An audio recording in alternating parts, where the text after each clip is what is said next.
Good morning students. आज हम संस्कृत व्याकरण के पाठ 1 वर्ण परिचय का अध्ययन करा रहे हैं।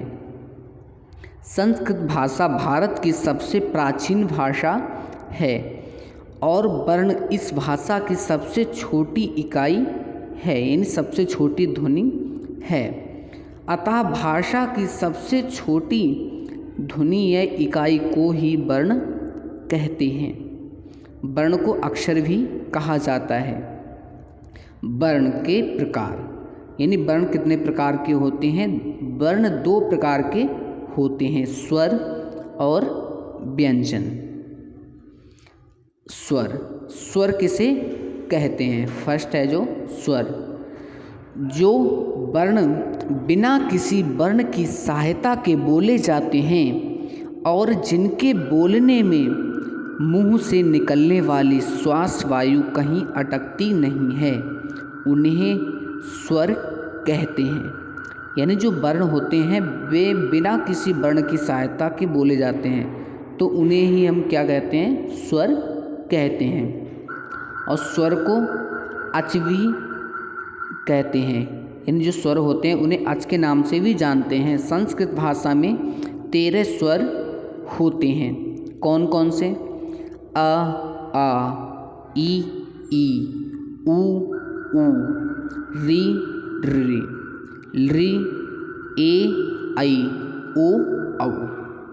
ये आपके 13 स्वर हुए। अब सेकंड व्यंजन, जो वर्ण स्वरों की सहायता से बोले जाते हैं और जिनके बोलने में मुंह से निकलने वाली श्वास वायु कहीं ना कहीं अटकती अवश्य है, उन्हें हम व्यंजन कहते हैं।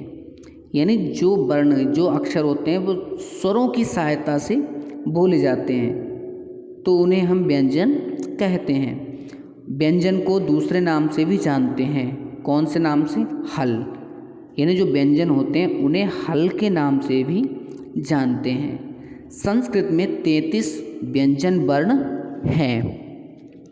स्वर वर्णमाला, सभी स्वर और व्यंजन वर्णों के व्यवस्थित समूह को वर्णमाला कहते हैं। संस्कृत वर्णमाला इस प्रकार है।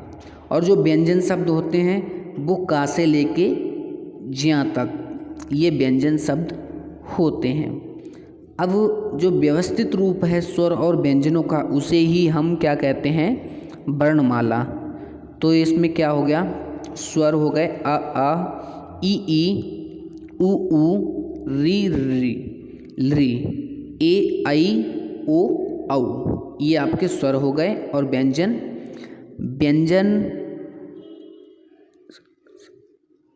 10 प्रकारों में बांटा गया है। व्यंजन में पहले 5 प्रकारों में वर्गों के हिसाब से बांटा गया है। फिर अंतस्थ, फिर ऊष्म, फिर आयोगवाह, फिर संयुक्त व्यंजन। कवर्ग में कितने अक्षर होते हैं? 5 अक्षर होते हैं। कौन कौन से? क, ख, ग, घ, व। तो ये आपके व्यंजन कवर्ग के 5 अक्षर हुए। समझ में आया ना? कौन कौन से 5 अक्षर कवर्ग के? क, ख, ग, घ, व। फिर है चवर्ग। चवर्ग में च, छ, ज, झ, या। फिर इसके बाद टवर्ग, ट, ठ, ड, ढ, अण। फिर इसके बाद तवर्ग, त, थ, द, ध, न। फिर इसके बाद पवर्ग, प, फ, व, भ, म। यानी जो 5 वर्ग होते हैं, इन 5 वर्गों में 5 अक्षर होते हैं। फिर इसके बाद अंतस्थ में य, र, ल, व। ये 4 अक्षर आते हैं। जो कवर्ग से लेके पवर्ग होते हैं उन्हें हम स्पर्श कहते हैं। फिर ये अंतस्थ, अंतस्थ किससे कहते हैं? जो हमारे ध्वनि होती है, जो अक्षर बोलते हैं या रा ला वा, इनमें लास्ट में आवाज़ निकलती है तेज, इसलिए इन्हें अंतस्थ अक्षर कहते हैं। फिर है ऊष्म, ऊष्म में 4 अक्षर होते हैं, श, श, स, ह। ऊष्म क्यों कहते हैं? ऊष्म इन अक्षरों को इसलिए कहते हैं क्योंकि ये अंतस्थ अक्षरों से ज़्यादा तेज बोलते हैं। और सा, सलजम वाला सा कैसे बोलते हैं? ये जीभ पलटकर बोलते हैं। कैसे? शा, ऊपर की तरफ जीभ जाएगी। फिर शा, षटकोण वाला सा, इसे और ज़्यादा ऊपर जाएगी तालू की तरफ, शा। फिर है सपेरा वाला, इसमें सीटी वाला सा बोलते हैं इसे। तो जैसे सीटी की आवाज़ निकलती है वैसे ही इस सा को बोलते हैं। कैसे? स, स। फिर है हा। फिर इसके बाद है आयोगवाह अक्षर, ये कौन कौन से होते हैं? अंग और आहा। इसके बाद संयुक्त व्यंजन, संयुक्त व्यंजन 5 होते हैं, क्ष, त्र, ज्ञ, श्र, ध्य। क्योंकि संयुक्त अक्षर क्यों बोलते हैं इन्हें?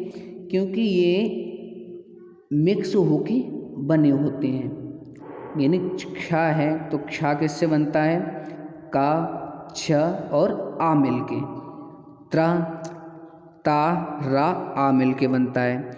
और ज्ञ यानी ज्ञा से ज्ञानी वाला ज्ञा बनता है, ज्या और या से ज्ञ। ऐसे ही अक्षर मिक्स होते हैं इसलिए संयुक्त व्यंजन कहते हैं। आयोगवाह, इन वर्णों का उच्चारण स्वर के बाद होता है। अंग, अनुस्वार और आहा विसर्ग कहलाते हैं, जिन्हें इस चिन्ह और इन चिन्हों द्वारा सिखाया जाता है। संयुक्त व्यंजन, जहाँ 2 या 2 से अधिक व्यंजन परस्पर मिल जाते हैं यानी मिक्स हो जाते हैं या जोड़ दिए जाते हैं तो वे संयुक्त व्यंजन कहलाते हैं। संस्कृत में अनेक संयुक्त व्यंजन हैं, किंतु उनमें सबसे अधिक प्रचलित 5 ही वर्ण हैं। व्यंजनों का सामान्य रूप, व्यंजनों का मूल रूप हल से युक्त है। ऊपर दी गई वर्णमाला के सभी व्यंजन अपने मूल रूप में दिए गए हैं। व्यंजनों के इस मूल रूप में आक स्वर के मिल जाने पर इनका सामान्य रूप बन जाता है। इनके सामान्य रूप में हल नहीं लगा होता है। क, ख, ग, घ, व, च, छ, ज आदि व्यंजनों का सामान्य रूप है। यानी जो मूल रूप होता है, मूल रूप क्या होता है? ये व्यंजन आधे होते हैं, उनके नीचे हलंत लगा होता है। तो जिन अक्षरों के नीचे हलंत लगा हुआ होता है वो मूल रूप व्यंजन कहलाते हैं, और जिनमें हलंत हटके उनमें आ जोड़ दिया जाता है तो ये बन जाते हैं पूर्ण रूप अक्षर। तो ये आपके सामान्य अक्षर कहलाते हैं। तो ये आपको पाठ वर्ण परिचय समझ में आया होगा कि वर्ण किसे कहते हैं और वर्ण कितने प्रकार के होते हैं। चलिए, आपका दिन शुभ हो। धन्यवाद।